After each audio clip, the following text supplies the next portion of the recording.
തിരുഹൃദയ തിരുനാളിനോടനുസംബന്ധിച്ച് നമ്മൾ ചിന്തിക്കുന്നത് അല്ലേ? അപ്പോ തിരുഹൃദയ തിരുനാളിനോടനുസംബന്ധിച്ച് ചിന്തിക്കുമ്പോ നമുക്ക് ദൈവം നൽകിയ ഏറ്റവും വലിയ സമ്മാനം എന്ന് പറയുന്നത് എന്താണ്? നമുക്ക് വരാം. എസെക്കിയേൽ പ്രവചനം 36:26. 36:26 എളുപ്പമുണ്ട്. 36:26. എന്താ പറഞ്ഞേ? കണ്ടോ കണ്ടോ കണ്ടോ കണ്ടോ. തിരുഹൃദയ തിരുനാളിന് ദൈവം നമുക്ക് നൽകുന്ന സമ്മാനമാണ് ഒരു ഹൃദയം നിങ്ങൾക്ക് ഞാൻ നൽകും. പുതിയ ഹൃദയം നിങ്ങൾക്ക് ഞാൻ നൽകും. ഒരു പുതു ചൈതന്യം നിങ്ങളിൽ ഞാൻ നിക്ഷേപിക്കും. ഒരു പുതു ചൈതന്യം നിങ്ങൾ ഞാൻ നിക്ഷേപിക്കും.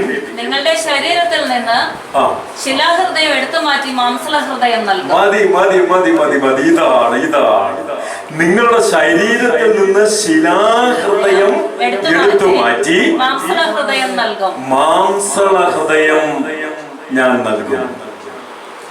ഇതിലും വലിയ സമ്മാനം എന്താ നമുക്ക് വേണ്ടത്? ആലോചിച്ച് നോക്കി.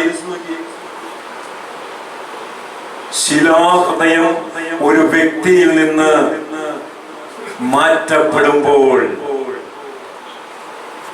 ഇവൻ പറയുക, കണ്ടോ, വേദനയില്ലാത്ത ഒരു ഓപ്പറേഷൻ, ഒരു സർജറി. വേദനയില്ലാത്തൊരു സർജറി. അത് 10 വർഷം മുമ്പ് എന്നിൽ ചെയ്തുകൊണ്ട് ഞാനിങ്ങനെ നിൽക്കുന്നത്. മനസ്സിലായോ? ഹൃദയത്തിലേക്ക് നോക്കിയിട്ട് അയ്യോ എന്റെ ബൈപ്പാസ് കഴിഞ്ഞതാണ്, എന്റെ സംഭവിട്ടിരിക്കുകയാണ്, ചെണ്ടിട്ടിരിക്കുകയാണ്, അതിട്ടിരിക്കുകയാണ്. നമ്മുടെ സർജറി, വേദനയില്ലാത്ത സർജറി ഓൾറെഡി നടന്നു കഴിഞ്ഞു. അതാണ് നിനക്ക് മാംസളമായ പുതിയൊരു ഹൃദയം ഞാൻ നൽകും. ഈ മാംസള ഹൃദയം അത് കാണണമെങ്കിൽ ഇപ്പൊ നമ്മുടെ കുഞ്ഞുമോനെ കണ്ടാൽ മതി. പിഞ്ചു കുഞ്ഞുങ്ങള്, അവരുടെ ഹൃദയം മാംസള ഹൃദയമാണ്. ഈ മാംസള ഹൃദയത്തിൽ നിന്ന് വിദ്വേഷത്തിന്റെ, വെറുപ്പിന്റെ, പ്രതികാര ചിന്തകളുടെ ശീൽക്കാരം ഉണ്ടാകുമോ? അപ്പൊ എന്തുകൊണ്ടാണ് ഈ ലോകത്ത് പ്രശ്നങ്ങൾ നടക്കുന്നത്? എന്തുകൊണ്ടാണ് ഇതുപോലുള്ള കൊള്ളരുതായ്മയും കൊലപാതകങ്ങളും യുദ്ധങ്ങളും തകർച്ചകളും ദുരിതങ്ങളൊക്കെ നടക്കുന്നതിന്റെ ഒരു കാരണമല്ല, എല്ലാ കാരണവും അത് തന്നെയാണ്. എന്ത്? ശിലാഹൃദയം ഇവിടെ ഇരിക്കുന്നത് കൊണ്ടാണ്. ശിലാഹൃദയം ഇവിടെ ഇരിക്കുന്നത് കൊണ്ടാണ് ഈ പ്രശ്നങ്ങൾ മുഴുവനും ഉണ്ടാകുന്നത്, അല്ലേ? ഒരു മിസൈൽ വിട്ടുമ്പോ 10 തിരിച്ച് വെട്ടുക. ഈശോയുടെ ഹൃദയം. നമ്മൾ പ്രാർത്ഥിക്കും. എന്താ പ്രാർത്ഥിക്കുന്നത്? ഹൃദയശാന്തതയും എളിമയുള്ള എന്റെ ഈശോയേ,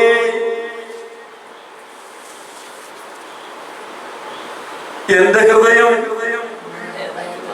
അങ്ങേ ഹൃദയത്തിനൊത്തതാക്കി മാറ്റണമേ.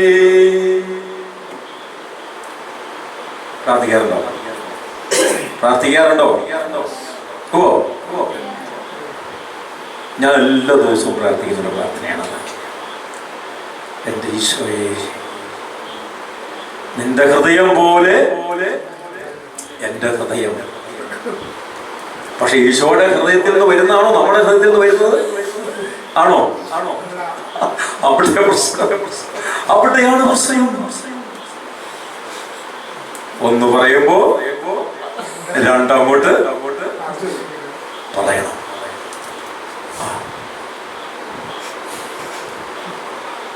ഇന്ന് ഈശോയുടെ തിരുഹൃദയത്തെക്കുറിച്ചും തിരുഹൃദയത്തിന്റെ മഹത്വത്തെക്കുറിച്ചൊക്കെ നീ എന്താ പറയാൻ പോകുന്നതെന്നൊരു ചോദ്യമാണ്. ചോദിക്കാൻ കാരണം എന്താണ്? ഇന്ന് ഗ്യാസ് റീഫിൽ ചെയ്തെടുത്തു. HP ആണ്. 8 മാസമായിട്ട് ഞാൻ ഓൺലൈനിൽ ബുക്ക് ചെയ്യുകയാണ്. അപ്പോൾ ഓൺലൈനിൽ ബുക്ക് ചെയ്യുമ്പോൾ നമുക്കറിയാം ഓൾറെഡി പൈസ കുറവുണ്ട്. ഓൾറെഡി പേ ചെയ്താലാണ് നമുക്ക് സംഭവം വരുന്നത്. 8 മാസമായിട്ട് ഇങ്ങനെ ബുക്ക് ചെയ്തുകൊണ്ടിരിക്കും ഓൺലൈനിൽ. അപ്പൊ ഗ്യാസ് കിട്ടിക്കൊണ്ടിരിക്കുന്നു. ഗ്യാസ് മേടിക്കുന്നത് കടയിലാണ് ഇരിക്കുന്നത്, അവളാണ് എടുക്കുന്നത്. നമ്മളൊന്നും അറിയുന്നില്ല. നമ്മൾ പോയി സാധനം എപ്പോഴെങ്കിലും എടുത്തുകൊണ്ട് വരും. 2 ദിവസം കഴിഞ്ഞോ 3 ദിവസം കഴിഞ്ഞോ എപ്പോഴെങ്കിലും എടുത്തുകൊണ്ട് വരും.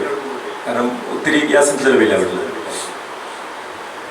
ഇന്ന് ഗ്യാസ് നിറച്ച് എടുക്കാൻ നേരത്ത് ഞാനവൾ ഒരുമിച്ച് പോയി 4 മണിക്ക്. അപ്പോൾ അവൾ പറഞ്ഞു, തൊട്ടടുത്ത ലോട്ടറി കടയിലാണ് കൊടുത്തിട്ടുള്ളത്. അവൾ പറഞ്ഞു, ബാക്കി പൈസ ഞാൻ മേടിക്കട്ടെ എന്നും പറഞ്ഞ്. നമ്മൾ പൈസയോ? എന്ത് പൈസ? ഞാൻ ഓൺലൈനിൽ ഓൾറെഡി പേ ചെയ്തിരിക്കുന്നത്, നീ എന്ത് പൈസ? അപ്പോൾ പറയാണ്, ഞാൻ എല്ലാ പ്രാവശ്യവും പൈസ കൊടുത്താണ് ഗ്യാസ് മേടിച്ചു കൊടുക്കുന്നത്. 950 രൂപ.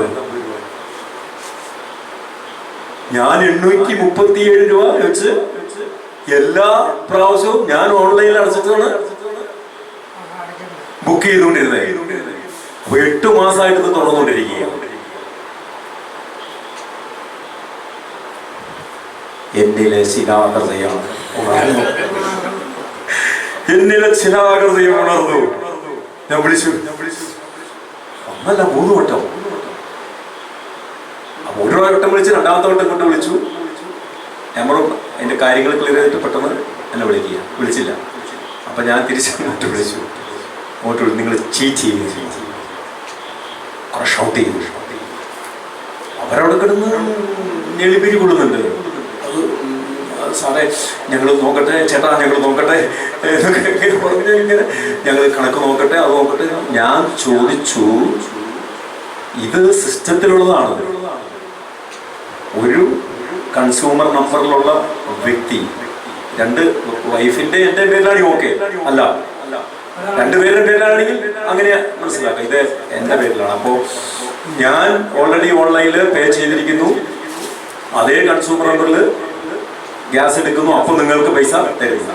ഇത് ഈ സപ്ലയറുടെ ഫോണിൽ അപ്പോൾ മെസ്സേജ് വരുന്നതാണ് അല്ലേ? അത് നിങ്ങൾ ചീറ്റ് ചെയ്യായിരുന്നു. എന്താണോ സംഭവം അറിയണോ? നമ്മൾ കുറച്ച് ഷോട്ട് ചെയ്ത് സംസാരിച്ചു. അപ്പോഴാണ് തിരുഹൃദയനാഥൻ ഉള്ളിലിരുന്ന്, നീ എൻ്റെ ഹൃദയം പോലെ നിന്റെ ഹൃദയമാക്കണം എന്ന ദിവസം പ്രാർത്ഥിക്കുന്നുണ്ട്. നീ എന്ത് സന്ദേശമാണ് കൊടുക്കാൻ പോകുന്നത്? Hallelujah, hallelujah. ഞാൻ പറഞ്ഞേ, ഈശോയുടെ ഹൃദയം പോലെയാണോ? അല്ല, ഒരിക്കലുമല്ല, ഒരിക്കലുമല്ല. അങ്ങനെ ആദ്യം എത്തുന്നില്ല. ഈശോയുടെ ഹൃദയം പോലെ നമ്മുടെ ഹൃദയം ഒരിക്കലും ആവത്തില്ല. കാരണം എന്താ? നമ്മൾ വെറും ജഡമാണ്, ജഡികരാണ്, ലോകത്തിലാണ് ജീവിക്കുന്നത്. എന്നിരുന്നാലും സാധ്യത ഉണ്ട്, സാധ്യതയുണ്ട്, പ്രത്യാശയുണ്ട്. ഇതാണ് നമ്മൾ മുമ്പോട്ട് നയിക്കുന്നത്. പ്രത്യാശയുണ്ട്. അതുകൊണ്ട് ഈശോയുടെ തിരുഹൃദയത്തിന്റെ പ്രത്യേകത നമ്മൾ അറിയണം. ഈശോയുടെ തിരുഹൃദയത്തിന്റെ പ്രത്യേകത അതെന്താണ്? സ്നേഹം മാത്രം അല്ലേ? നിർഗളിക്കുക. അതിന്റെ എങ്ങോട്ടാ പോകുന്നത്? അതിന്റെ ക്ലൈമാക്സ് എവിടെയാ?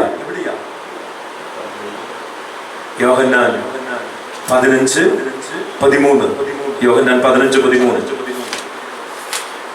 അതാണ് ക്ലൈമാക്സ്. യോഹന്നാൻ 15:13 അല്ലേ? നോക്കി, യോഹന്നാൻ 15:13.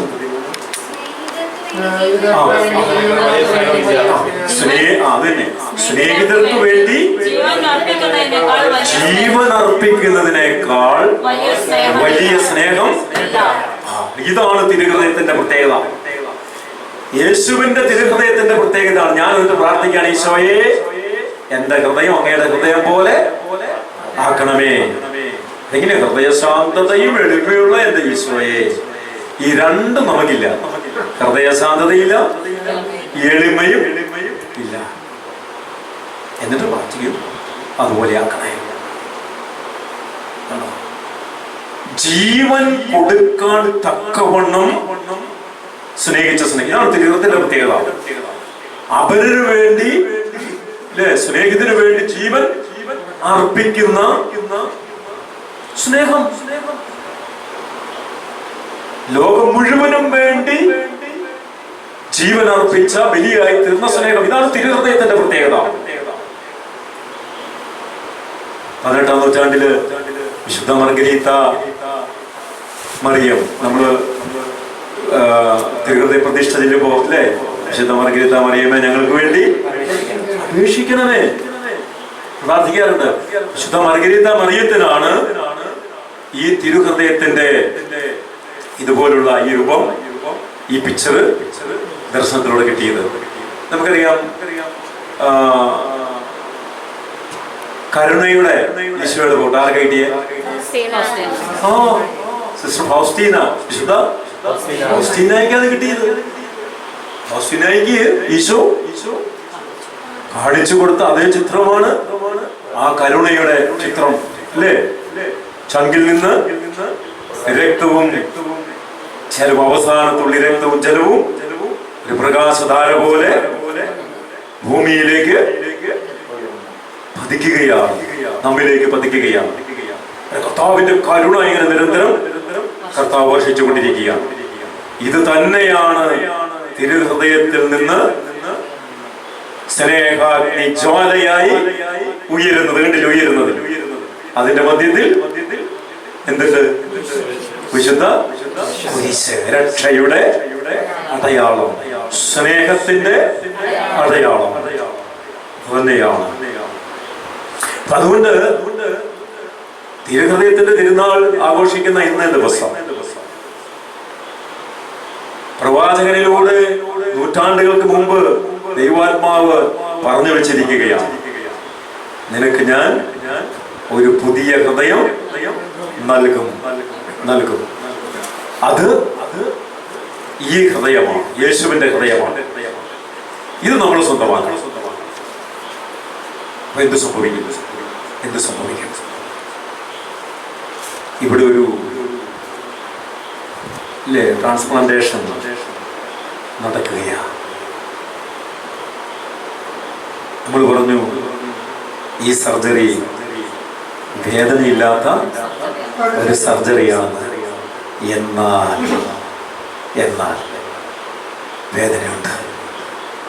വേദനയുണ്ട്.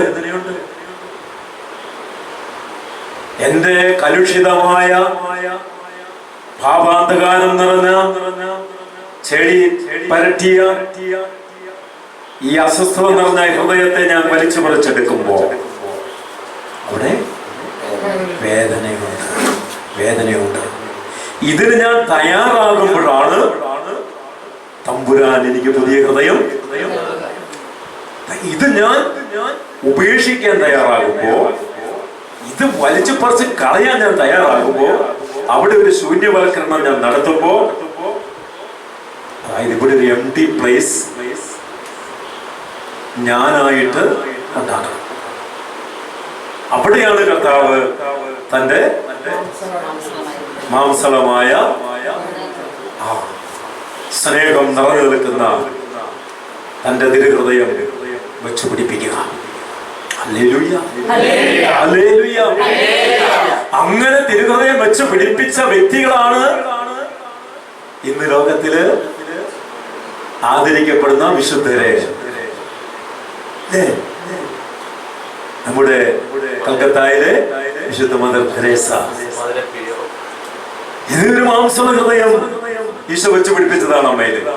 അമ്മ ടീച്ചറായിരുന്നു. കേവലം കുഞ്ഞുകുട്ടികളെ ആ ഈ എന്നൊക്കെ പഠിപ്പിക്കുന്ന ടീച്ചറായിരുന്നു. പക്ഷേ ഒരു വാർഷിക ധ്യാനത്തില് കർത്താവ് മോളെ നിന്റെ ആ ഹൃദയം തന്നേരെ, എന്നിട്ട് ഇതാ എന്റെ ഹൃദയം വെച്ചു. തയ്യാറായി. മത്തായി 25:40 വചനം കൊടുത്തിട്ട് അതിനൊരുക്കുകയാണ്. ഏറ്റവും ചെറിയവരിൽ ഒരുവന് ഇത് ചെയ്തപ്പോ എനിക്ക് തന്നെയാണ്. ധ്യാനിക്കാൻ തുടങ്ങി, മനനം ചെയ്യാൻ തുടങ്ങി വചനം. മനസ്സിലായി, എന്റെ ഈ പഴയ ഹൃദയം കൊണ്ടൊന്നും എനിക്ക് കുഷ്ഠരോഗികളെ തൊടാൻ പോയിട്ട് എന്റെ അടുത്ത് പോലും ചെല്ലാൻ പറ്റത്തില്ല. ദുർഗന്ധം വമിക്കുന്ന ശരീരം, പുഴുവരിക്കുന്ന ശരീരം, കൈ കൊണ്ടൊരു ഗ്ലൗസ് പോലും ഇടാതെയാണ് ആ പുഴുവിനെയൊക്കെ അമ്മ മാറ്റിക്കൊന്ന്. നമ്മൾ ചിന്തിച്ചു നോക്കിക്കേ, നമ്മൾ കേൾക്കുമ്പോ തന്നെ പേടിയൊന്നുമല്ല, ഒരു ഇറിറ്റേഷൻ. കേട്ടോ, അവിടെ അമ്മ പറഞ്ഞില്ലേ, അവന് ചോദിച്ചു, പണ്ഡിതന്മാരൊക്കെ ചോദിച്ചു, അവയെ എങ്ങനെ സാധിക്കുന്നു നിനക്കിത്? അമ്മ പറഞ്ഞ ഒറ്റ കാര്യം, അവന്റെ സ്നേഹം, ആ സ്നേഹാർദ്ര ഹൃദയം എന്നെ നിർബന്ധിക്കുന്നു, നിർബന്ധിച്ചുകൊണ്ടിരിക്കുന്നു. അതിനമ്മ ചെയ്തത് മുടങ്ങാതെ ബലിയർപ്പിച്ചു. ഓരോ ദിവസവും ഇത് പുതുക്കിക്കൊണ്ടിരുന്നു. അവന്റെ തിരുഹൃദയത്തിൽ നിന്ന് നിർഗളിക്കുന്ന ഈ സ്നേഹത്തിന്റെ അഗ്നിജ്വാല ദിവസവും പരിശുദ്ധ കുർബാനയിലൂടെ അമ്മ സ്വീകരിച്ചുകൊണ്ടിരുന്നു, ശക്തി പ്രാപിച്ചുകൊണ്ടിരുന്നു. എന്നിട്ട് അങ്ങോട്ട് ഇറങ്ങാ, തെരുവിലേക്ക് ഇറങ്ങുക. ലോകം മുഴുവനും ആദരിക്കപ്പെടുന്ന സൗദി അറേബ്യയില് മരിച്ചുപോയ കിങ് ഫഹദ് രാജാവ് ചോദിച്ചു, അമ്മേ, ഞങ്ങളുടെ രാജ്യത്ത് അത് ഇതുപോലുള്ള ഒരു ചാരിറ്റബിൾ ട്രസ്റ്റ്, ആതുരാലയം, ഇങ്ങനെയുള്ളവരെ ശുശ്രൂഷിക്കുന്ന ഒരു ആതുരാലയം തുടങ്ങാമോ? എത്ര സ്ഥലം വേണമെങ്കിലും, എത്ര പണം വേണമെങ്കിലും ഞങ്ങൾ മുടക്കിക്കോളാം. അമ്മ പറയുന്ന പോലെയൊക്കെ ചെയ്തോളാം. അമ്മ പറഞ്ഞു, ചെയ്യാം, കുഴപ്പമില്ല. But one condition, only one condition.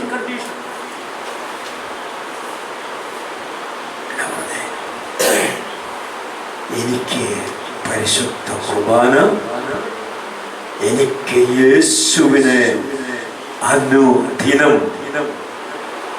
അവന്റെ ചങ്കിലെ ചൂട്, അവന്റെ മാംസളമായ ഹൃദയത്തിന്റെ ഒരു നുറുങ്ങ് എനിക്ക് ഭക്ഷിക്കണം. അവനോടൊപ്പം ആയിരുന്നാൽ മാത്രമേ എനിക്ക് അത് ചെയ്യാൻ പറ്റൂ. എനിക്ക് എന്റേതായിട്ടുള്ള ഒരു കഴിവുമില്ല, ഒരു ശക്തിയുമില്ല. കിങ്ഡം ഓഫ് സൗദി അറേബ്യ സമ്മതിക്കുമോ? അവര് പറഞ്ഞു, ഇമ്പോസിബിൾ. ഇവിടെ ഒരു കുർബാന, ഒരു പള്ളി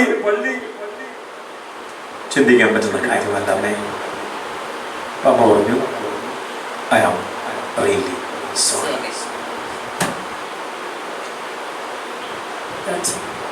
കണ്ടോ, അമ്മയെ പ്രേരിപ്പിച്ചുകൊണ്ടിരുന്നത് ഈ തിരുഹൃദയത്തിൽ നിന്ന് ഒഴുകുന്ന ശക്തിയാണ്.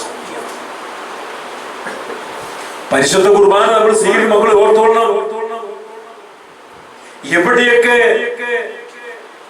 ഈ ബേണിംഗ് ഹാസ്റ്റ്, എവിടെയൊക്കെ ലോകത്തിന്റെ നാനാഭാഗങ്ങളില് ഉണ്ടായിട്ടുണ്ടോ, കർത്താവിന്റെ തിരുശരീരമായി എവിടെയൊക്കെ തിരുവോസ്തി രൂപാന്തരപ്പെട്ടിട്ടുണ്ടോ, അതെല്ലാം പരിശോധിച്ച എല്ലാ ലാബിലും വന്ന റിസൾട്ട് ഒന്ന് തന്നെയാണ്.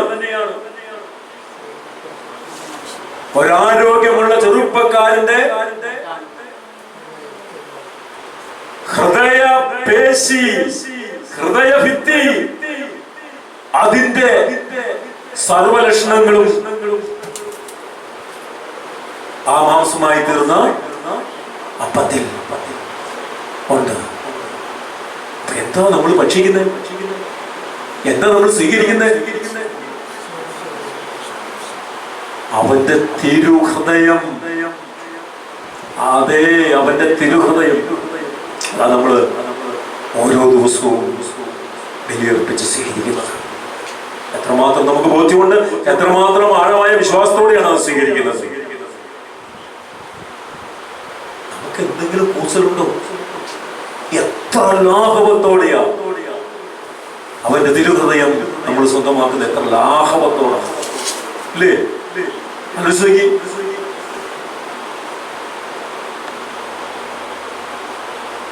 എത്രയോ, അതായത് ഒരു മാനേഴ്സ് പോലും കീപ്പ് ചെയ്യാതെ അല്ലേ? ചില സഹോദരിമാര് തലയിൽ മുണ്ടുപോലും ഇടത്തില്ല. എത്ര ഭയഭക്തി ആദരവോടെ സ്വീകരിക്കേണ്ടതാണ്. ഒരു ഷോള് പോലും തലയിലിടാതെ ചുണ്ടത്ത് ഇങ്ങനെ പെയിന്റൊക്കെ അടിച്ചു വെച്ചിട്ട് ചോപ്പിച്ച് കറുപ്പിച്ച്, ചിലത് ചുവപ്പായിരിക്കും, ചിലത് കറുപ്പായിരിക്കും. എന്നിട്ട് പോയി അതിന് മേടിക്കുക. എത്രമാത്രം ഭയഭക്തിയോടെ വിശുദ്ധിയോടെ നമ്മൾ സ്വീകരിക്കേണ്ട അവന്റെ തിരുഹൃദയം. ഞാൻ അങ്ങനെ തന്നെ പറയും. അവന്റെ തിരുശരീരം എന്നതിനേക്കാളും അവന്റെ തിരുഹൃദയം. കാരണം എന്താ? ആ സ്നേഹാഗ്നിജ്വാല പുറപ്പെടുന്നത് അതിൽ നിന്നാണ്. നമ്മളെ ശക്തീകരിക്കുന്ന ബലം അവിടെ നിന്നാണ്. അത്രമാത്രം ഒരുക്കത്തോടെ നമ്മള് അതിനെ സ്വീകരിക്കണം. പ്രിയപ്പെട്ട മക്കളെ, ഇന്ന് ഈ തിരുഹൃദയ തിരുനാളൊക്കെ നമ്മൾ ആഘോഷിക്കുന്ന സമയം, ഓർക്കുന്ന ആ ഓർമ്മ ദിവസം നമ്മളൊരിക്കൽ കൂടെ നമ്മുടെ ഈ പഴയ ഹൃദയം, വക്രത നിറഞ്ഞ, അസൂയ നിറഞ്ഞ, ചില പ്രതികാര ചിന്തകളൊക്കെ ഉള്ള മുറിവുകളേറ്റ ഈ ഹൃദയം ആത്മാർത്ഥമായി പ്രാർത്ഥിക്കണം. ഈശോയെ, ഒത്തിരി കുറവുള്ള ഹൃദയമാണ് എൻ്റേത്. ആരെയും എനിക്ക് ഉൾക്കൊള്ളാൻ പറ്റുന്നില്ല. സ്വാർത്ഥത നിറഞ്ഞൊരു ഹൃദയമാണ് എൻ്റേത്. ലോകത്തിലേക്ക് എന്തെല്ലാം ഇന്നലെയല്ലേ 45 വയസ്സുള്ള അമ്മയെ 25 വയസ്സുള്ള മകനെ വെട്ടിക്കൊന്നു അല്ലേ? എന്തോ കഠിന ഹൃദയം, ശിലാഹൃദയം. എന്താ ചെയ്യുന്നതെന്നറിയില്ല. തിരിച്ചു മകൻ വെച്ചു കുപ്പത്തൊട്ടിയിലേക്ക് കുഞ്ഞിനെ വലിച്ചെറിയുന്ന അമ്മമാർ. ശിലാഹൃദയം മാറ്റപ്പെട്ടിട്ടില്ല.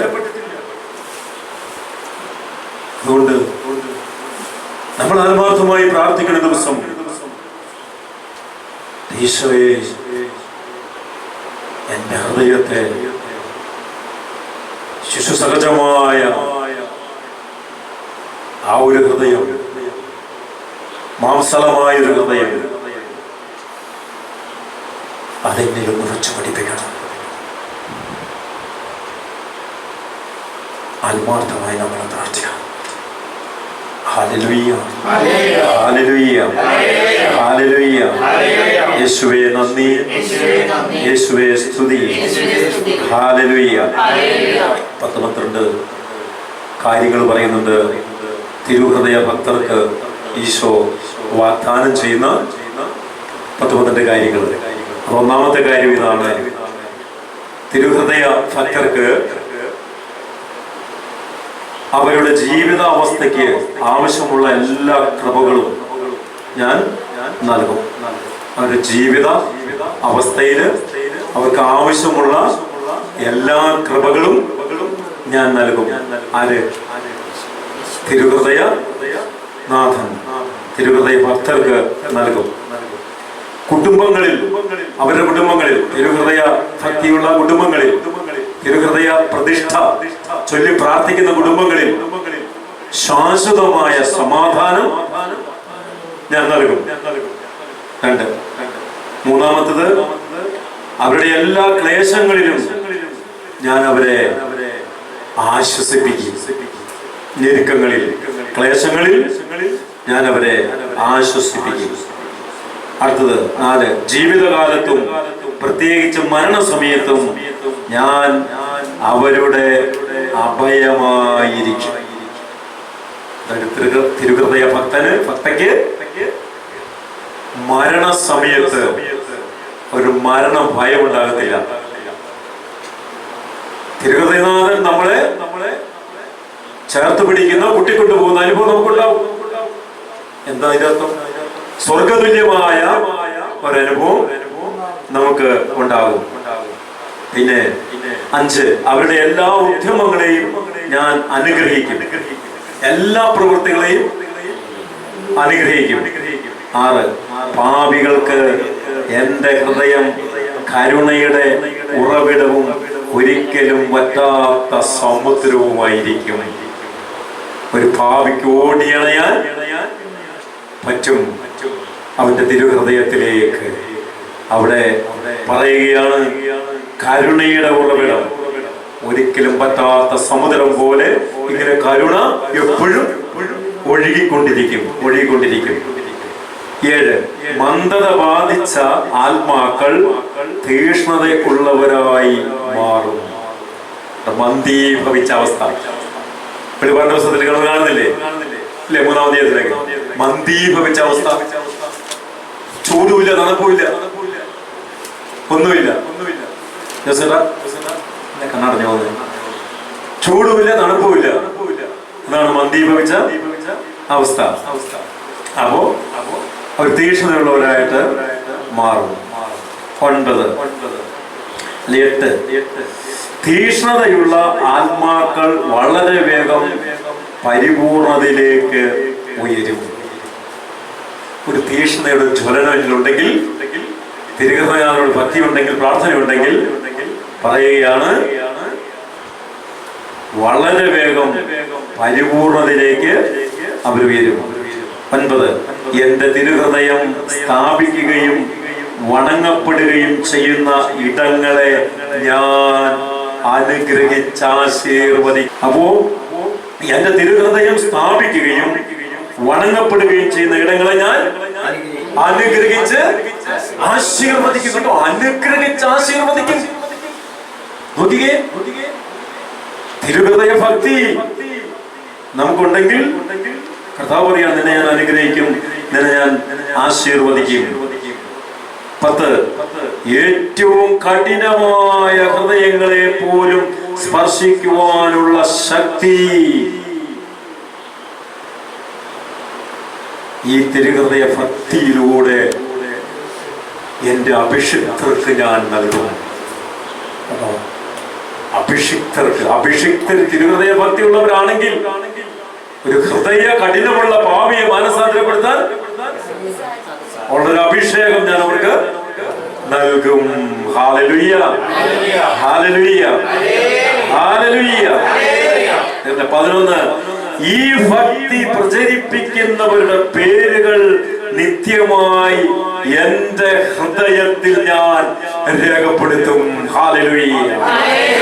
തിരുഹൃദയ ഭക്തി ഉള്ള വ്യക്തികൾ, അത് പ്രചരിപ്പിക്കുന്ന വ്യക്തികൾ, അതിനെക്കുറിച്ച് സംസാരിക്കുന്നവർ, അവരുടെ പേരുകൾ എന്റെ ഹൃദയത്തിൽ ഞാൻ രേഖപ്പെടുത്തുന്നു. കേട്ടോ, ചിന്തിച്ചു നോക്കിയേ. 11 പറഞ്ഞ ഈ ഭക്തി പ്രചരിപ്പിക്കുന്ന പേരുകൾ നിത്യമായി എന്റെ ഹൃദയത്തിൽ ഞാൻ രേഖപ്പെടുത്തും.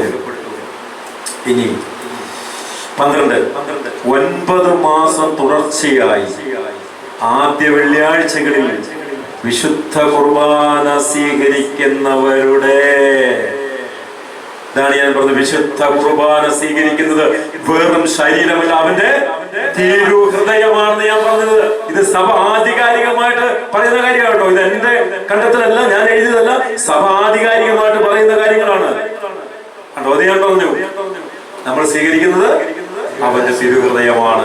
അതാ പറയുന്നത്, 9 മാസം തുടർച്ചയായി ആദ്യ വെള്ളിയാഴ്ചകളിൽ വിശുദ്ധ കുർബാന സ്വീകരിക്കുന്നവരുടെ അവസാന വിനാഴികയിൽ എന്റെ ഹൃദയം അവരുടെ അഭയമായിരിക്കും. Hallelujah, hallelujah, hallelujah.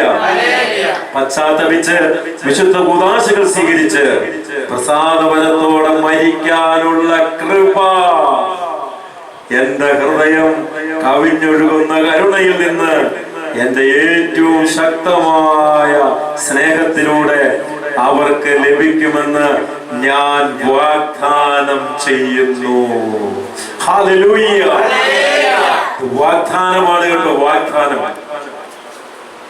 9 മാസം, ഒരു വർഷം കൂടിയല്ല, 9 മാസം ആദ്യ വെള്ളിയാഴ്ചകളിൽ തുടർച്ചയായി ദിവ്യകാരുണ്യനാഥനെ അഥവാ അവന്റെ തിരുഹൃദയത്തെ സ്വീകരിക്കുന്ന വ്യക്തി, ആ വ്യക്തിയുടെ അന്ത്യദിനങ്ങൾ ശുഭമായിരിക്കും, ശുഭമായിരിക്കും കേട്ടോ. പ്രസാദവരത്തോടെ മരിക്കാനുള്ള കൃപ, പ്രസാദവരത്തോടെ മരിക്കാനുള്ള കൃപ. ഈ പ്രസാദവരത്തോടെ മരിച്ചു കിടക്കുന്നവർ ഞാൻ പറഞ്ഞ ചിരിച്ചുകൊണ്ട് മരിച്ചു കിടക്കുന്ന പ്രസാദം രസമായിരിക്കും അല്ലേ? പ്രസാദവരത്തോടെ മരിച്ചു കിടക്കുക. ദൈവ സാന്നിധ്യം അവരോട് കൂടെയുണ്ട്, അവര് ഈ തിരുഹൃദയ ഭക്തരാണെന്നൊക്കെ നമ്മൾ തിരിച്ചറിയുന്നത് എങ്ങനെയാണ്? മനസ്സിലായോ? മരിച്ച് ഒരു 15 ദിവസം മോർച്ചിൽ കൊണ്ടിട്ടിരുന്നു കഴിഞ്ഞാൽ എന്തായിരിക്കും അവസ്ഥ? ഈ ബ്രോയിലർ ചിക്കനെ ഇങ്ങനെ ഫ്രീസിലിട്ട് മുഴപ്പിച്ച് വീർപ്പിച്ചിങ്ങനെ ആയിരിക്കും തിരിച്ചെടുക്കുമ്പോൾ. ഞാൻ കണ്ടോ നമ്മുടെ അടിയന് 5 ദിവസം ഉണ്ടായിരുന്നു. ഇത് അടിയൻ തന്നെയാണെന്ന് വിചാരിച്ചു. മോന്തൊക്കെ ഇങ്ങനെ വീർത്തിരിക്കുന്നു, മോന്തയൊക്കെ വീർത്തിരിക്കുന്നു, കറുപ്പ് കണ്ടവാനും കൂടി, കർത്താവാണെന്നാൽ വീണ്ടും കൂടി കറുപ്പ്, മോന്തയൊക്കെ ഇങ്ങനെ എന്തോ വല്ലാത്തൊരവസ്ഥയിലേക്ക്. അതുകൊണ്ട് ഈ മരിച്ചു കഴിഞ്ഞിട്ട് ഒരാഴ്ച ഒന്നും ഫ്രീസറിൽ വയ്ക്കാൻ അനുവദിക്കരുത്. ഞാനത് നേരത്തെ എഴുതി വെക്കണം വിചാരിച്ചിരിക്കുക. കാരണം മക്കൾക്ക് ദിവസം ഞാൻ അവർ വീഡിയോ കോളിലൂടെ പനി കണ്ടോളൂ. നമ്മളെ ഫ്രീസറിലൊന്നും വെക്കരുത് എന്ന് നമുക്ക് എഴുതി വെക്കണം.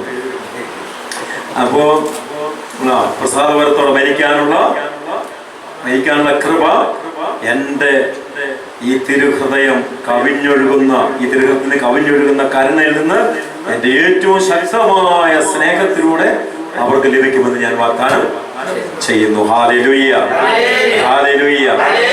ഇതാണ് തിരുഹൃദയ ഭക്തർക്ക് ഈശോ നൽകുന്ന വാഗ്ദാനങ്ങൾ. എന്ത് ചെയ്യണം? ഇന്നു മുതൽ നമ്മുടെ വീട്ടില് തിരുഹൃദയ പ്രതിഷ്ഠ ചൊല്ലി പ്രാർത്ഥിക്കണം. എല്ലാ ദിവസവും ചൊല്ലി പ്രാർത്ഥിക്കണം. ഞാൻ ചൊല്ലാറുണ്ടോ? ഉണ്ടോ? ഇല്ലല്ലോ. ഇടയ്ക്ക് പറ, എല്ലാ ദിവസവും ചെല്ലും. വീട്ടിൽ ചെല്ലാറുണ്ട് ദിവസവും, എല്ലാ ദിവസവും ചൊല്ലി പ്രാർത്ഥിക്കണം കേട്ടോ. വരിക വീട്ടിൽ എല്ലാ ദിവസവും തിരുഹൃദയ പ്രതിഷ്ഠ ജപം ചൊല്ലി പ്രാർത്ഥിക്കണം. അപ്പോൾ അതിൻ്റെ അനുഗ്രഹവും ചൈതന്യവും കൃപയും ഒക്കെ തിരുഹൃദയത്തിൽ നിന്ന് നമ്മിലേക്ക് വന്നുകൊള്ളും. Hallelujah, hallelujah. യേശുവേ നന്ദി, യേശുവേ സ്തുതി, യേശുവേ ആരാധന, യേശുവേ മഹത്വം. Hallelujah, hallelujah, hallelujah.